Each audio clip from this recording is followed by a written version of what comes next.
ಮುಂದಿನ ಬಾವಿ ಯಾರ ತೋಡಿದರೇನು, ಕಾಲು ಜಾರಿದರೆ ಕೈಲಾಸ, ನಾರಿಯ ಮನಸ್ಸು ಜಾರಿದರೆ ವನವಾಸ.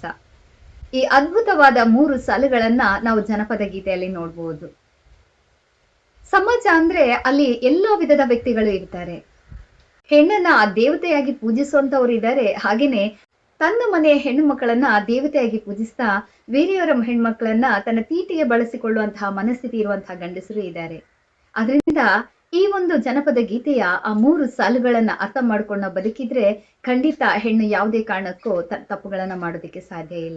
ಇಲ್ಲಿ ಹೆಣ್ಣು ಯಾರ್ದೋ ಬಲವಂತಕ್ಕೆ ತಪ್ಪು ದಾರಿ ಹಿಡಿಬಹುದು, ಅಥವಾ ಆಕೆಯ ಪರಿಸ್ಥಿತಿಗಳು ಆಕೆಯನ್ನ ಆ ಒಂದು ಕೆಟ್ಟ ಸ್ಥಿತಿಗೆ ತಲುಪಿಸಬಹುದು. ಆದ್ರೆ ಕೊನೆಯದಾಗಿ ಶಿಕ್ಷೆಗೆ ಒಳಪಡುವವಳು ಹೆಣ್ಣು. ಅಲ್ಲಿ ಆಕೆ ದೈಹಿಕವಾಗಿ ಮಾನಸಿಕವಾಗಿ ಶಿಕ್ಷೆಗೆ ಒಳಪಡ್ತಾಳೆ. ಅದರಿಂದ ನಾವು ನಮ್ಮ ಕಷ್ಟಗಳಿಗೆ ನೋವುಗಳಿಗೆ ಯಾರನ್ನೋ ದೂಷಣೆ ಮಾಡೋ ಬದಲು ಸಮಚಿತ್ತದಲ್ಲಿ ನಾವಿದ್ರೆ ಖಂಡಿತ ನಾವು ಆ ತರ ಒಂದು ಸ್ಥಿತಿಗೆ ತಲುಪೋದಿಕ್ಕೆ ಸಾಧ್ಯ ಇಲ್ಲ.